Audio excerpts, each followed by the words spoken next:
Hi, I'm Hunter McFadden with Green Cube, and this is Michael Bricker.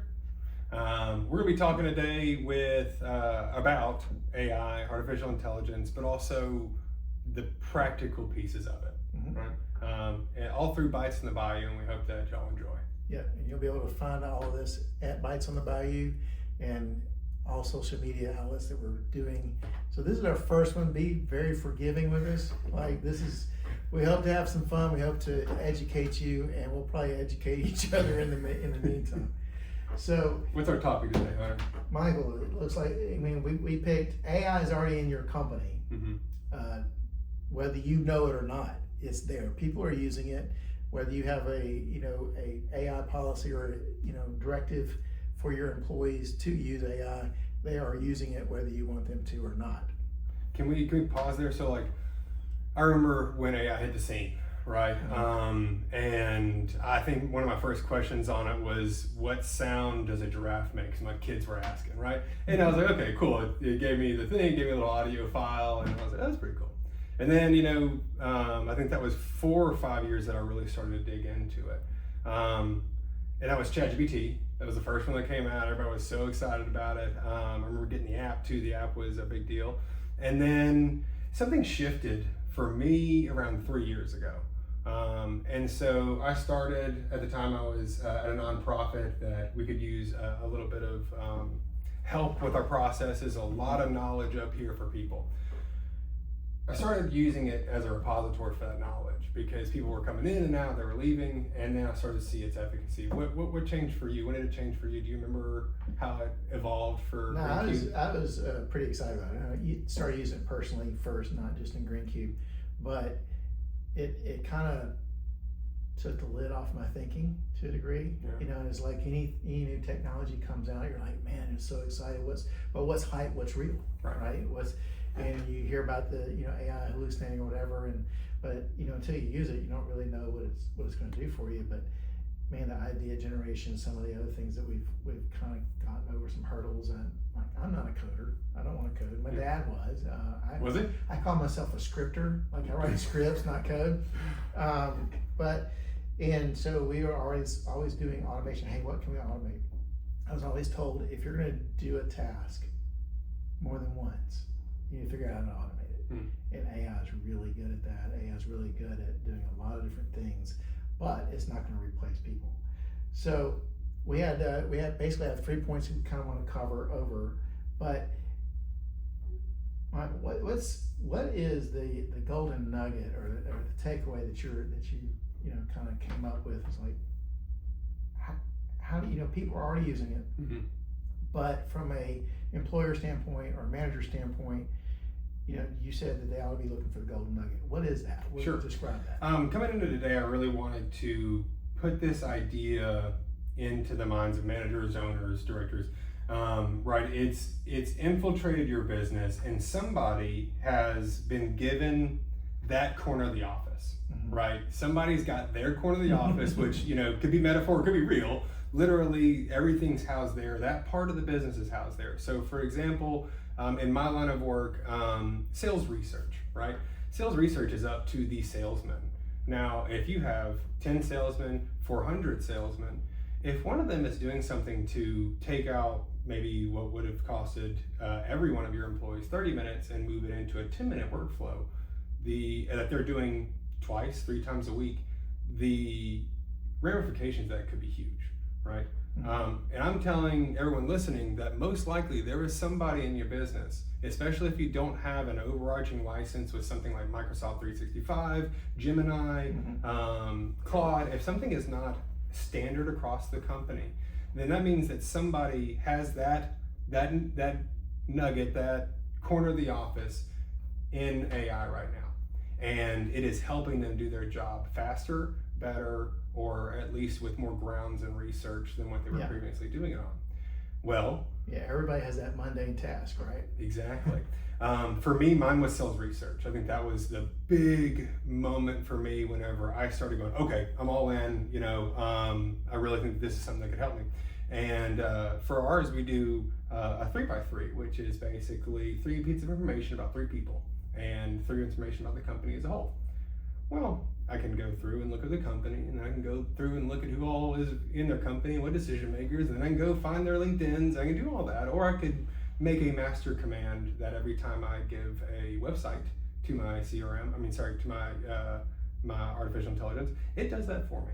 And then it also cuts out all the chaff, because that's the other part of it, right? You have this much information, yet I really only need this. So now that it's gathered all that context, it may come into play down the road, but I need this, and it gives me that on one prompt. And so now a 30-minute, 45-minute thing where in the middle of that research, I could have gotten a LinkedIn post that I wanted to go check, and then I got an email. Instead, now I stay focused on my task because it does that mundane thing for me. Right. So there's a golden nugget somewhere in your company, especially if you don't have a universal platform across the rest of it, that I would say is a huge thing. Now, how do they uncover that? How would a business owner like yourself uncover that nugget if you were? Yeah, for me, I mean, it was, I read a book called Buy Back Your Time by Dan Martell, and he basically puts in there that don't let your inbox become your to-do list.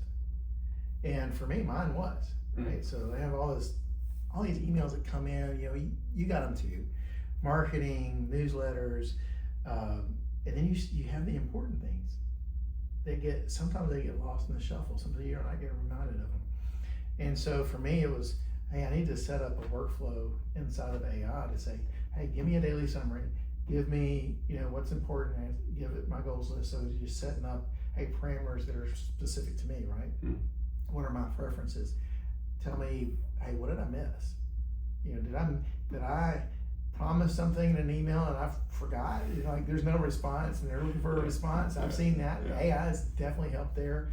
So it's helped me, get those email tasks done and over with, and I'm not spending an hour to 2 hours a day just dealing with email. Now I can concentrate on those things that help drive my business forward, or if in my job, help me perform better in that job.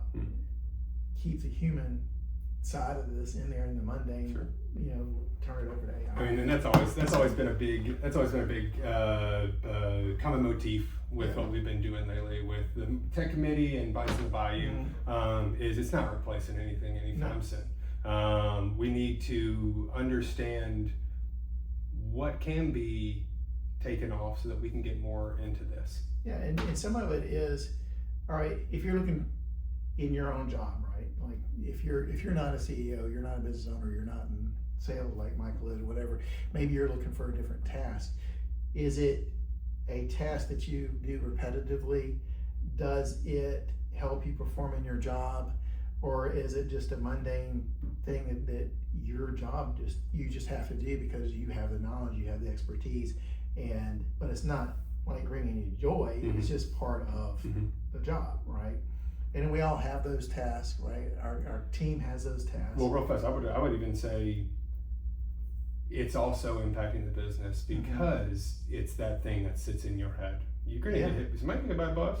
Things can happen. So how do you? When in my first, going back to that, in my first job, there were like 2 or 3 people there that, man, they had their hands wrapped around this knowledge, and when they weren't there, stuff wasn't getting done, and that's a problem. Yeah, that's a problem for your teams. It's actually a problem for you if you're doing that. You can't take a vacation. I want to be able, even as the owner, I still want to be able to get to the point where I can take a vacation and the business not miss a beat. That should be your job. Your job should not miss a beat when you're on vacation. Now, does that mean you're replaceable? Not exactly, because you bring your personality. You bring the human element to your job and to your team and to your business. Well, I mean, and two, I think we're scrolling a little bit, but we are a little bit. but with workflows themselves, right?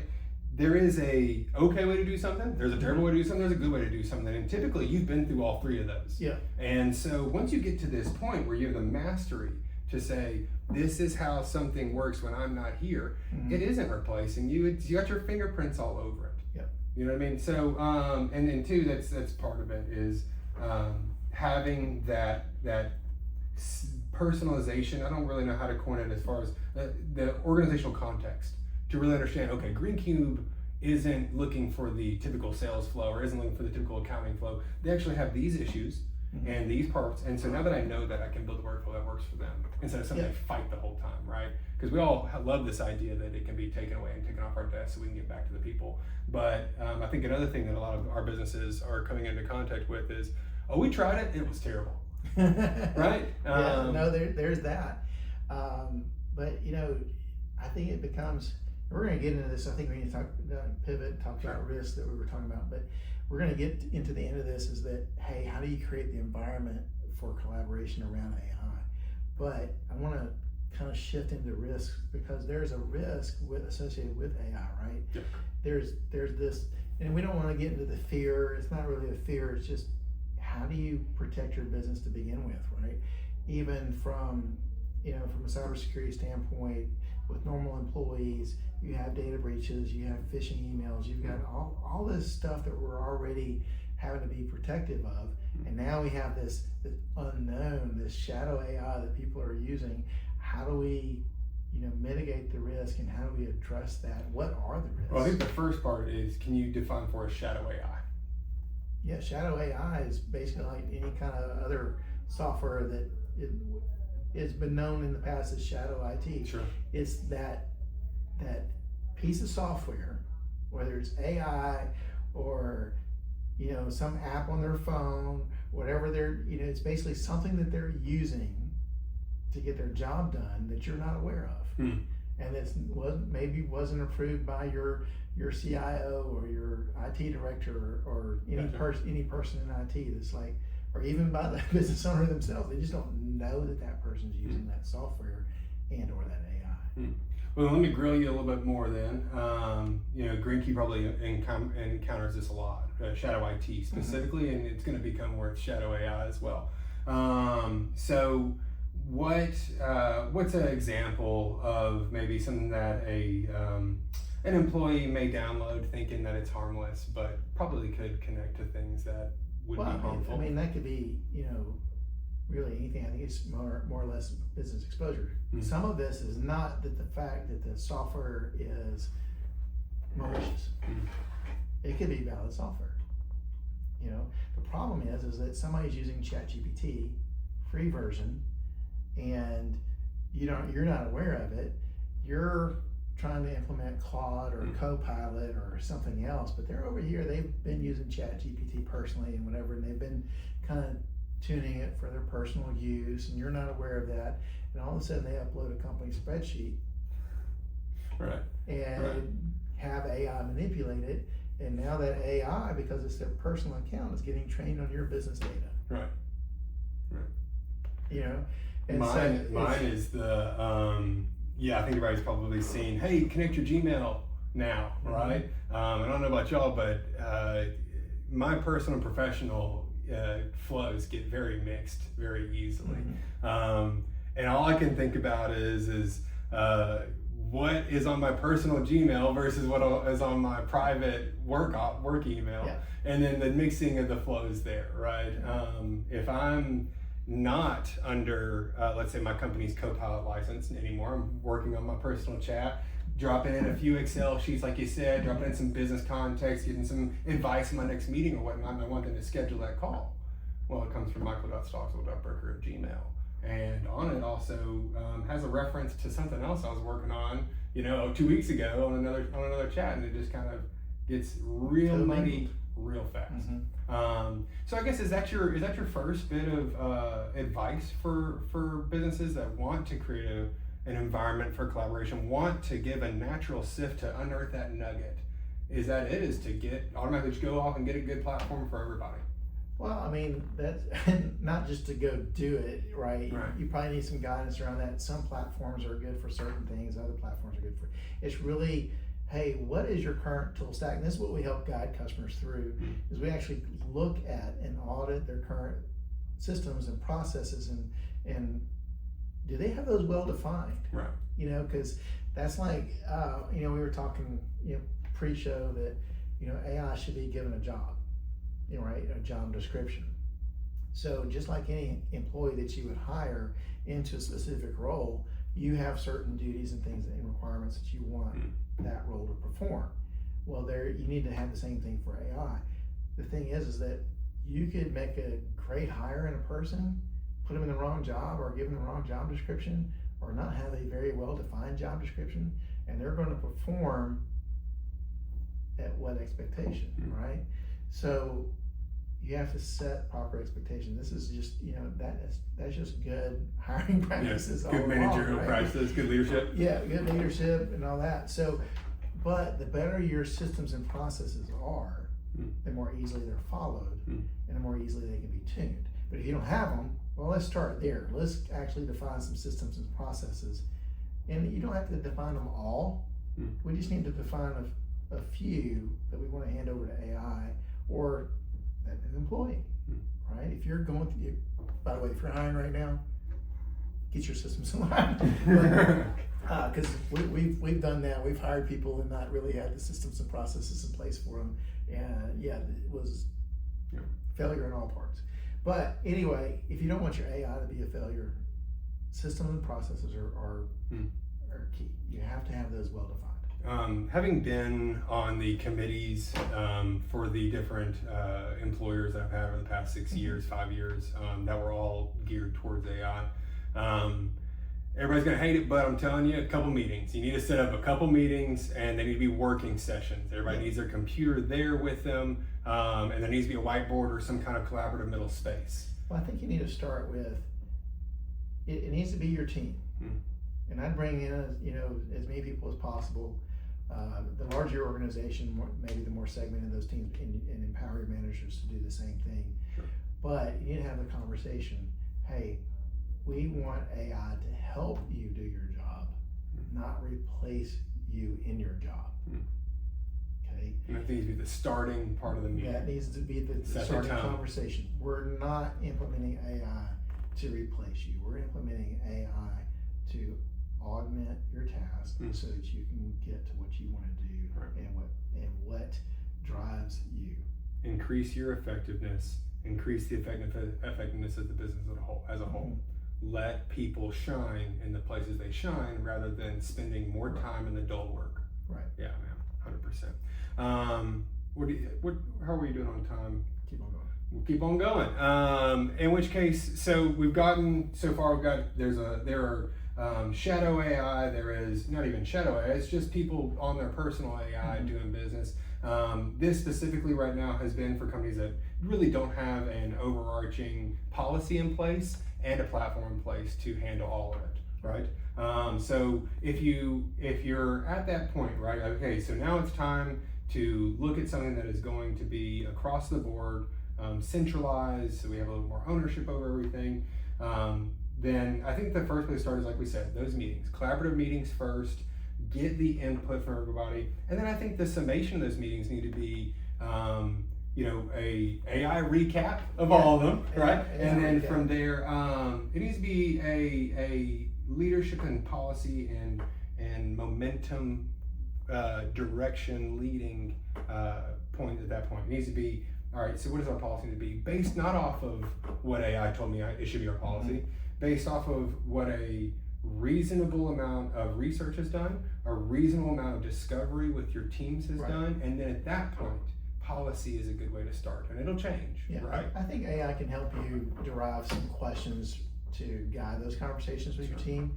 Like, one thing that comes to my mind, what are you doing that nobody else is aware of?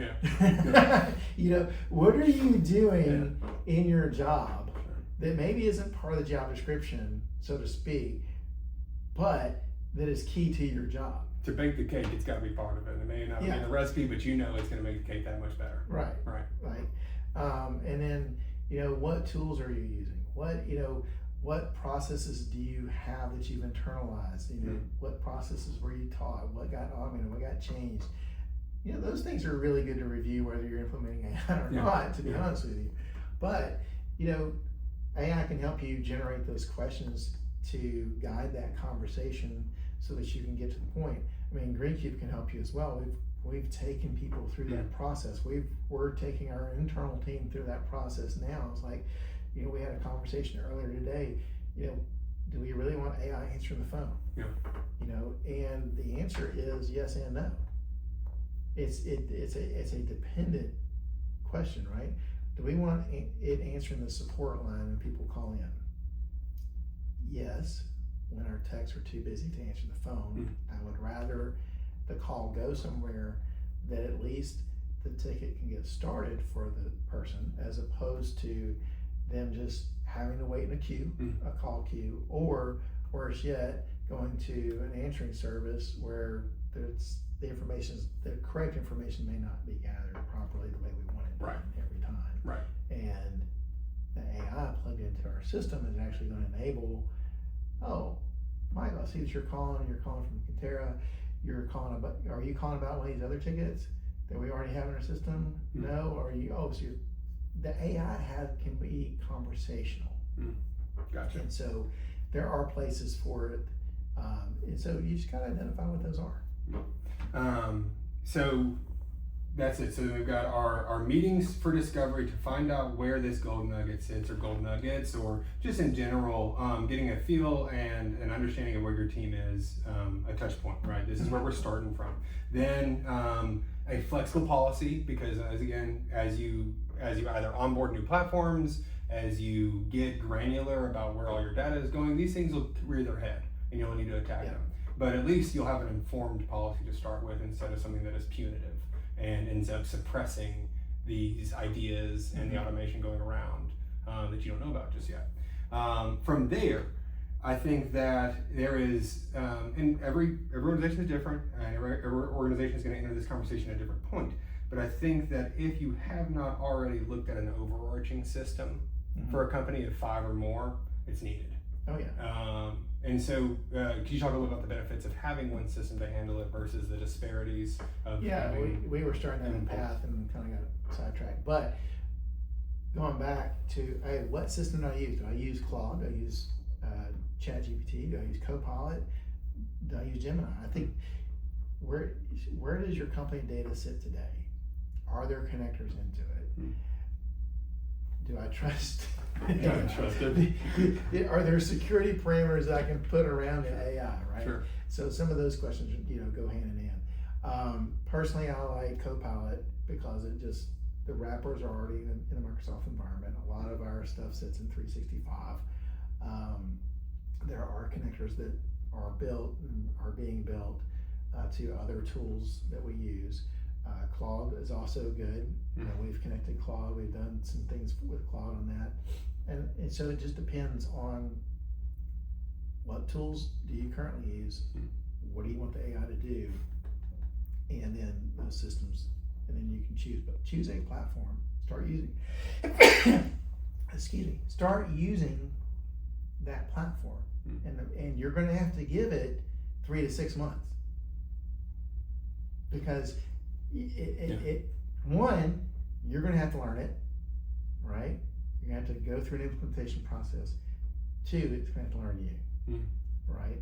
So as you interact with AI, it starts learning about you, starts collecting, caching information, and there's different methods for personalizing your AI so that you have your preferences in there, how you want it to communicate back to you, those sorts of things, and then you've got to. Not that you got to be an AI whisperer, but you need to figure out how to prompt it, how to have a conversation with it. Yeah, and I think that'll be a whole nother episode in itself. Is the pre-work that is needed to make AI work, right? I mean, I hate to tell everybody listening, but if you're new to it, give it some time, because it's going to take a little elbow grease. It's going to take a little work. It's not all just automation and magic. There's a lot of logic. There's a lot of little pieces to the puzzle that make your business successful today and keep it being successful in the AI era that we're coming into. So as we wrap up, there's just a few things we want you to take away. If you like this, please like and subscribe. Come visit us on Bytes on the Bayou, and that's BYTES on the BAYOU. For those who don't know how to spell Bayou, it's all right. .com. I know somebody is Bayou, BYU. What? No, a bio. There's been something with Bo in it. So, but some things we want you to take away from this. hey, create an AI policy, and create that space for you and your team to collaborate on what, you want to accomplish with AI. Yeah. And then audit your systems and processes. And if you need help with any of that, reach out to us. We're here to help and glad to do so. Absolutely.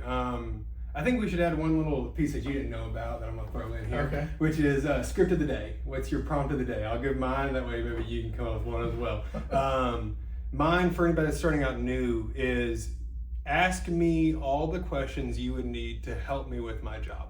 Simple, right? And then tell it to do it one by one, go through. You can even do voice to chat. But that's how I start any new AI platform, is ask me what you need to understand my job and to do it better. And who I am, like interview me. Yeah. One question at a time, the interview process. Yep. I've done that. My prompt of the day, I actually have mine scheduled, or a few of these scheduled, but summarize my day. And, Simple. Go through my emails or my calendar. What were my meetings? Summarize my day. I've been at the point where it didn't connect to my email and I still went through, and all I did was, to make this faster, screenshot my calendar, screenshot my yesterday's emails and the subject lines, and screenshot any other things that I know I was going to tackle that day, and just drop them in there and see what it gives. Yeah. Well, the next part of this prompt is a little hard if you don't. but if you have it connected to your email, it's too manual. This one's for you. It's too manual. Summarize my day and prepare me for tomorrow. Yeah. What do you know for tomorrow? Simple, but still really impactful. But if you liked it, bytesonthebayou.com. Check us out here, LinkedIn, probably going to be on Facebook and other socials. And then keep engaged, because we're going to be putting out more of these very soon. Oh, we got a Lunch and Learn coming up July 23rd, next Thursday. Fantastic. All right, well, that was it. Awesome. Good day. Thanks, Mike.